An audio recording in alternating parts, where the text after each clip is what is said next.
Okay, ഇതിനകത്ത് ഒരു ഒന്നാമത്തെ കാര്യം, അതായത് ഇത് അടുത്ത സർക്കാരിന് മേൽ അടിച്ചേൽപ്പിച്ച ബാധ്യതയല്ലേ എന്നുള്ളതാണല്ലോ പ്രധാനപ്പെട്ട ചോദ്യം. അടുത്ത സർക്കാർ ഇടതുമുന്നണിയുടെ തന്നെയാണെങ്കിൽ അതേക്കുറിച്ച് എന്തിനാണ് ഇത്ര വേവലാതിപ്പെടുന്നത് എന്നുള്ള ചോദ്യമാണ് ഇടതുമുന്നണി തന്നെ ഉന്നയിക്കുന്നത്. അതായത് കഴിഞ്ഞ തവണ ഇതുപോലെ ഒന്നാം പിണറായി സർക്കാരിന്റെ അവസാനത്തെ ബജറ്റ് അവതരിപ്പിക്കുമ്പോൾ ഇതേ ആരോപണങ്ങൾ തന്നെയാണ് ഉയർന്നത്. കാരണം ഇത് കണ്ടോ, അടുത്ത സർക്കാരിന് മേൽ അടിച്ചേൽപ്പിക്കുന്ന പദ്ധതികളുടെ പ്രഖ്യാപനമാണ് ഈ നടക്കുന്നത്. എന്നിട്ട് എന്താ സംഭവിച്ചത്? അടുത്ത സർക്കാർ ഇടത് സർക്കാർ തന്നെയാണ് വന്നത്. 5 വർഷം പിണറായി വിജയൻ തന്നെയാണ് ഭരിച്ചത്. കെ എൻ ബാലഗോപാലാണ് ധനകാര്യമന്ത്രി.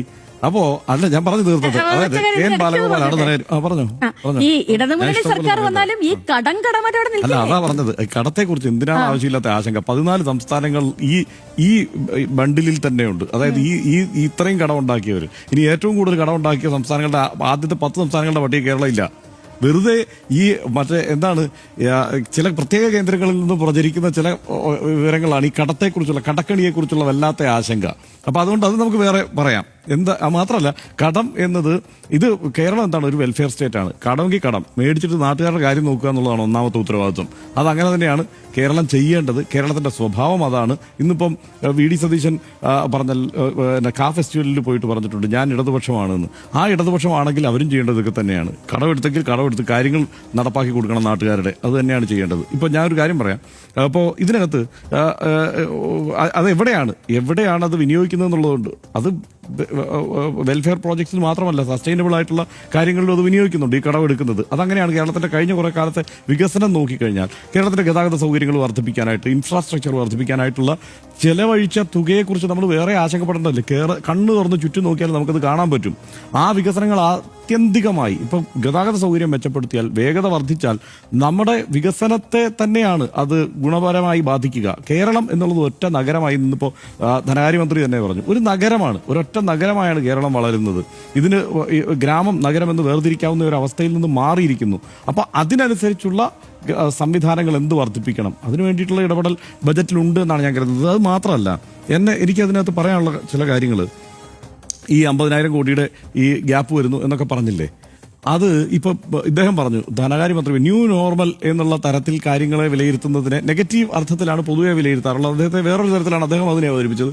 ഞാൻ അതിനെ നെഗറ്റീവായി തന്നെ കാണുന്നത്. കാരണം ഇപ്പൊ ഇവിടെ സേതു പറഞ്ഞ് അവസാനിപ്പിക്കുമ്പോൾ ആ ന്യൂ നോർമലിൽ പെട്ടിരിക്കുന്നു എന്നുള്ളതാണ് യാഥാർത്ഥ്യം. കാരണം എന്താണ്, കേന്ദ്രം തരാനുള്ള പൈസയുണ്ട് നമുക്ക് അവകാശപ്പെട്ടത്, അത് തരുന്നതിനെക്കുറിച്ച് അത് കട്ട് ചെയ്തിട്ടാണ് ഇപ്പൊ എല്ലാ ആലോചനയും പോകുന്നത്.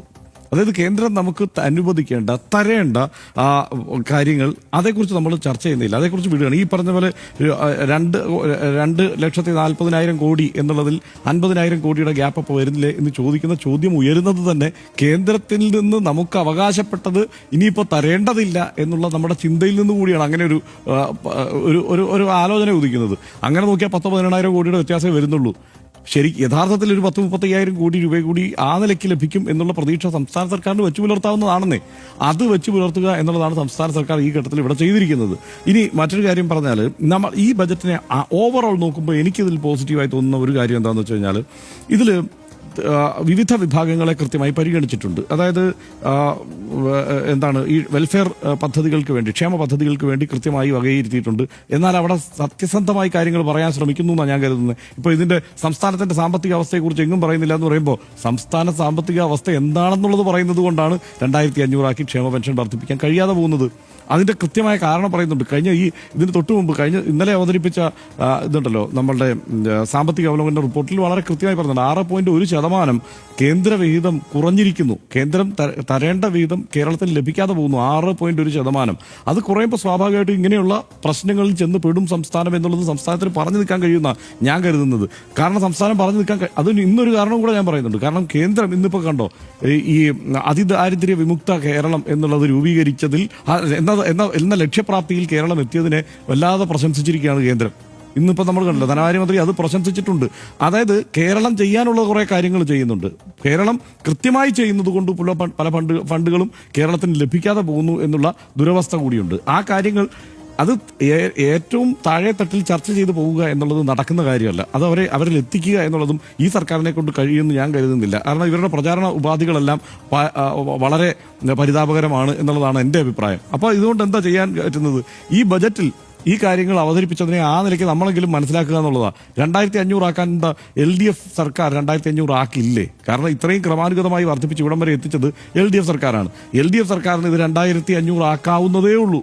അവരുടെ മനസ്സിൽ അത് ആഗ്രഹമുണ്ട്. ആ സർക്കാരിന് ആഗ്രഹമില്ലെന്ന് നമുക്ക് പറയാൻ പറ്റില്ല. എന്നാൽ സുകുമാരൻ നായർ പോലും പറഞ്ഞു അവർക്ക് ആഗ്രഹമുണ്ട് എന്നുള്ളത്. ഈ കാര്യങ്ങളിലെല്ലാം ജാതി മതം നോക്കാതെ കാര്യങ്ങൾ ചെയ്യുന്നു. അപ്പം ഞാൻ പറയുന്നത്, അപ്പോൾ ആ രീതിയിൽ നടപ്പാക്കാൻ അവർ ആഗ്രഹിക്കുന്നുണ്ട്. പക്ഷേ നടപ്പാക്കാൻ കഴിയാത്ത സാമ്പത്തിക സാഹചര്യം ഉണ്ട് എന്ന് പറയാതെ പറയുകയാണ്. 250 രൂപ റബ്ബറിന് കൊടുക്കണമെന്ന് ആഗ്രഹമില്ലേ? പാമ്പ്ലാനി പിതാവ് അത് കിട്ടിയാൽ അപ്പോൾ വോട്ട് ചെയ്യാൻ റെഡിയായിട്ട് നിൽക്കുകയാണ്. പക്ഷേ അത് കൊടുക്കാൻ പറ്റാത്ത സാഹചര്യം നിലവിൽ സാമ്പത്തിക അവസ്ഥയിൽ ഉണ്ട് എന്നുള്ളതുകൊണ്ടാണ് 200-ൽ അത് കിടക്കുന്നത്. അപ്പം അങ്ങനെ ചില സാഹചര്യം